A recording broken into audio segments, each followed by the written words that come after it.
Hey guys, y'all come with us on our journey today. We are putting away the gardens, finally.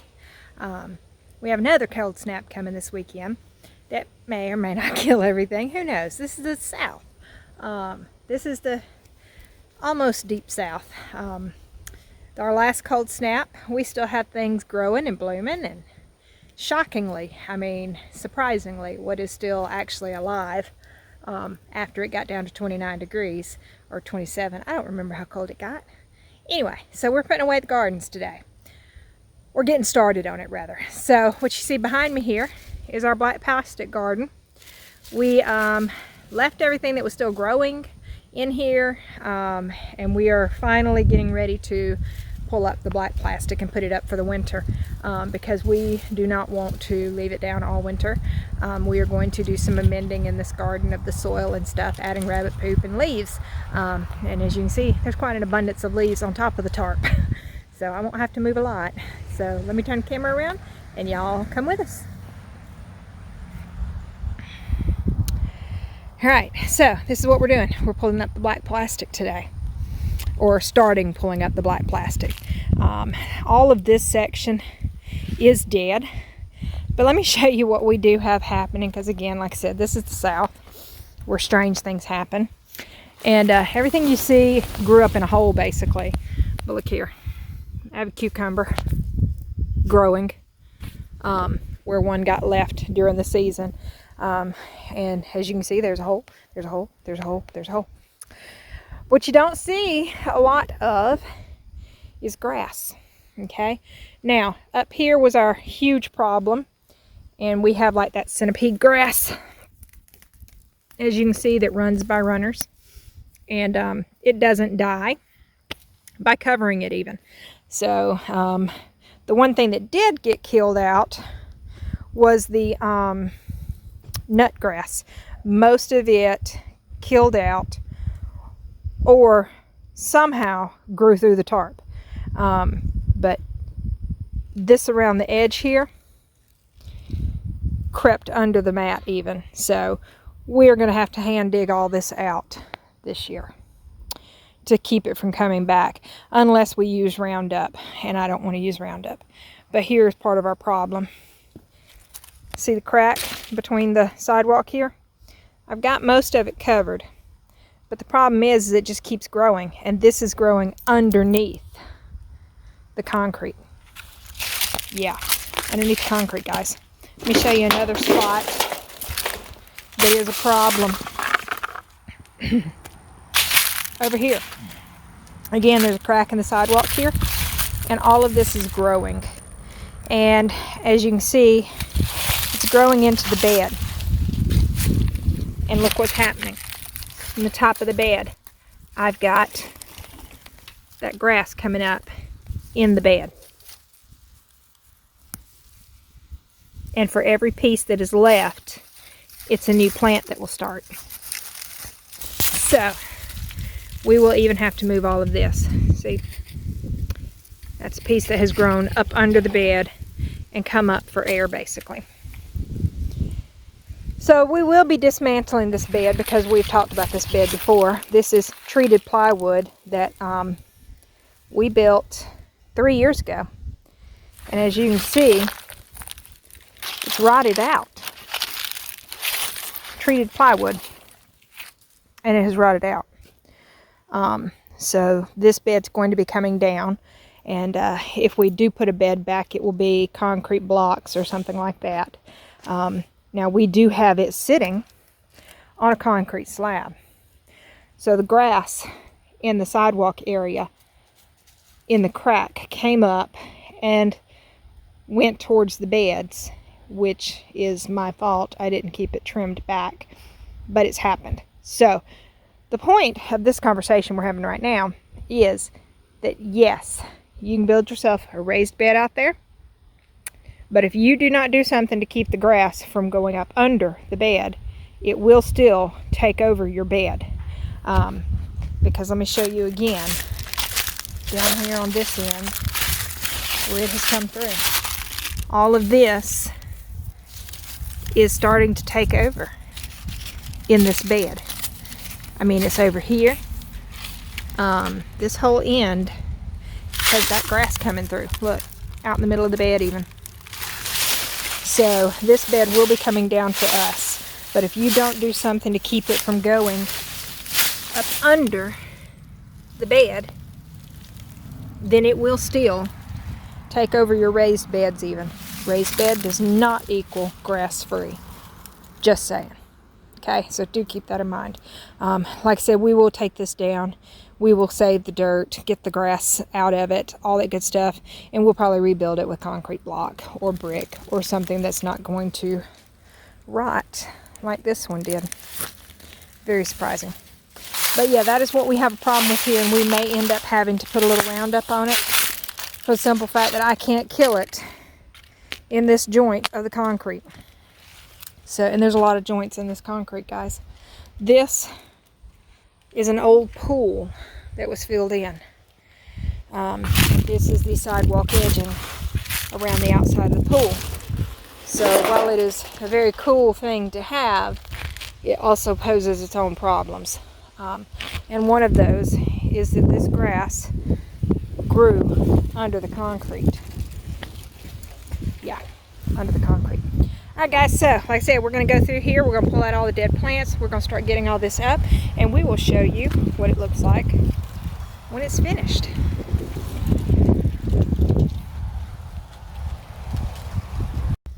So again, gardening in the South. You never know when things are going to finally quit. Yeah, this is a pepper plant. Look at that. It's still growing. Same for the marigold beside it. Same for that little piece of basil right there. All through here is still life. I mean, so we're fixing just have to go through and kill plants. But we have a lot of life still left, surprisingly. Look here, here's a tomato even. That is still alive. Yep. Alright, we're going to fold that up nice and neat. It does have a number 1 spray painted on it, so that next year we will know that that is the first strip for this area. We painted the next one with a 2 and so on and so forth down the line. But we will fold it up and we'll put it in storage and put it out for next year when we start to plant this garden. Now, next year, planting this garden will be 100% easier because next year, look at it guys, it's a bean. I've got a bean growing even. But anyway, next year, planting this garden will go so much easier because these holes are already ready. So next year, I just have to plant the holes. I don't have to try and make the holes or find the tools or even lay it out to cut it. It's all cut. It's all got the holes already. All I have to do is roll it out, put the staples in, roll out the next sheet, put the staples in, and we're good to go. Yeah, this is actually, I think, a V for the 5th piece. So we've got them all numbered at any rate. All right, guys, so I'm gonna get to work. All right, so all of the stuff that I'm pulling out of here, we're putting it in here. This is our little chicken coop that we will be putting to use later this year. We have to go through here and cut out the privet and make some repairs. But as you can see, we're giving them a compost pile to start turning over and working for us.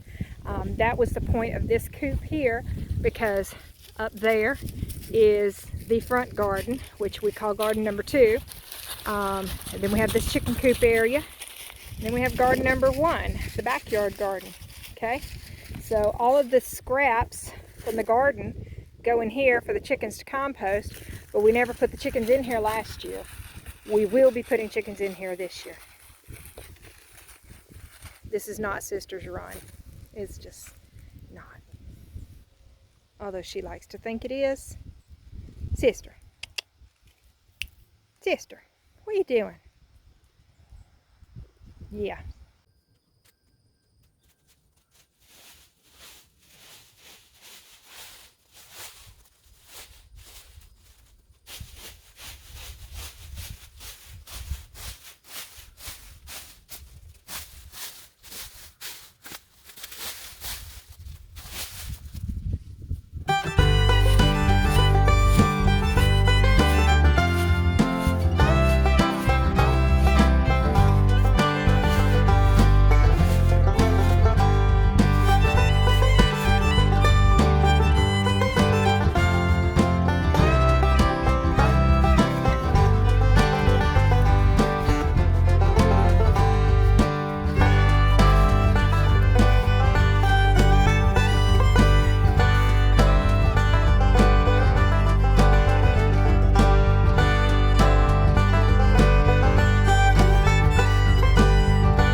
Okay guys, so let's talk about getting ready for next year's garden.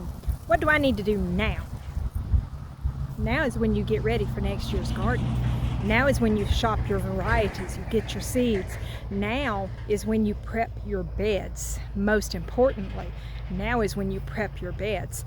You don't want weeds next year? Make sure you don't have weeds next year now. So we are using this black plastic woven weed barrier fabric to prevent weeds from coming up in the garden. They still come up in the holes though. So what does that mean? It means I have to still weed through the year, or I'm going to have a ton of weed seeds for the next year. How do I prevent spreading those weed seeds if I didn't pull the weeds? Well, you can go through there and sweep it off every so often, or blow it off every so often. That way when it's time to pull it up, you don't have the seeds that you're dumping back into the soil. We did not. We just dumped them back into the soil for now. So if you have a problem with weeds, what can you do to prevent that? Well, we will be plowing this up all through the winter as often as we can, weather permitting, rain and all that permitting. So here in the mild south, the weeds will sprout. We'll plow them and kill them all through the winter, hopefully, and early through the next spring. And that will break that cycle of growth. What else can you do? You can tarp it through the winter. Bare ground grows weeds. It's a known fact. Bare ground grows weeds. So cover it. Whether you put a cover crop on it or you put a tarp over it, go ahead and cover it. You have a new spot you want to grow the garden in that you have not killed the grass and everything in. Don't want to use Roundup? Get feed sacks, get boxes, put them on there now. Let them go ahead and be suffocating what's under there, growing throughout the whole winter. Come next spring, when it's time to break ground for your garden, set it on fire. But that's an awesome source of ash, potash, potassium, phosphorus, all that good stuff in burning what you have on top of your ground. Make sure you don't have a burn ban though. If you have a burn ban, you're not going to be able to burn it, but you can still remove it and you'll see all this beautiful dead stuff under there. So that's things you can do now. We take all the leaves, and guys, you can see behind me, we have a ton of leaves. We take all the leaves and pour them into the gardens throughout the winter. They sit there, they get tilled in, it breaks down, it's organic material. It's composting into the garden. We take rabbit manure and put through here too. And again, it's building up the soil. We are not no-till. I'm not going to say no-till is a good thing. I'm not going to say no-till is a bad thing, but no-till is not for us. We have clay. We've got to build up our soil. We've got to put those nitrogen fixing crops in, like peas, through the summer, the purple hulls and stuff like that. They fix the nitrogen in the soil. You've got to put the winter peas in. You've got to put the vetch in. All of your legume type crops, those are nitrogen fixers. If you can plant clover, plant clover. Again, it's a nitrogen fixing crop. So that is what we do here. We put all these things in place. We put leaves on top. We put rabbit manure in. We plant cover crops in different areas. And we plow it in over and over and over. Because yes, that clover is a nitrogen fixing crop. It is perennial. It'll keep coming back. But you know what happens when you plow that plant under? All of that green matter breaks down, and it becomes more organic matter that you just added to the soil. All of the nutrients that were inside the leaves get released back into the soil. So there you go. Those are some tips. Like I said, next year we will be putting down the black plastic again because it kept everything from growing up everywhere. I just had to weed where the holes are, and there wasn't a lot of that growing either. So what do I do for now? For next year? Plant your cover crops, improve your soil, get the plan in place, start looking and picking varieties and ordering what seeds you can order before spring gets here when all the seeds are gone. So prep now. Raised beds, Go ahead and amend those soils now. Go ahead and add your good new compost in there. Go ahead and get it ready. You want to add chicken litter and stuff like that, now's the time to do it, because it needs a time period to break down to where it's not too hot. So go ahead and put that in there now. That way by spring it will have composted and gone through the heat and become what it needs to be. So that's your tip for today. I'm going back to work.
And there you go, guys. There's the story of the woven weed barrier. It's been done all season, and the only place grass is growing is in each little individual hole.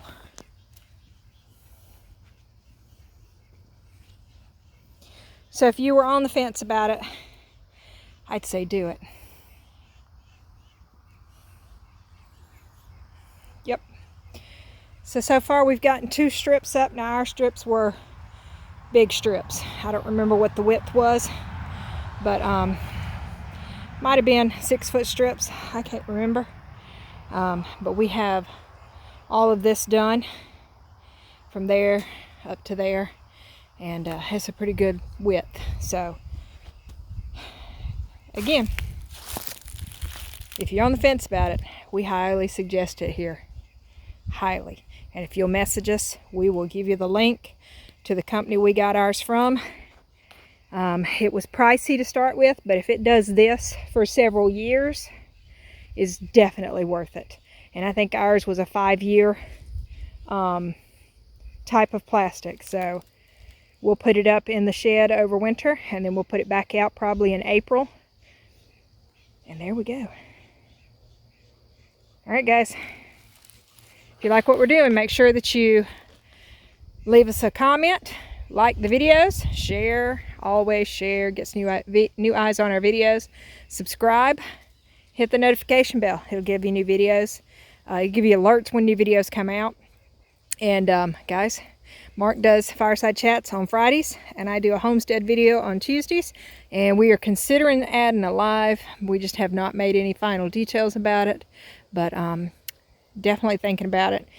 Tell us what you think about that yourselves. If you want to see us do lives every so often, y'all let us know. All right. On the fence, like I said, do it. So worth it.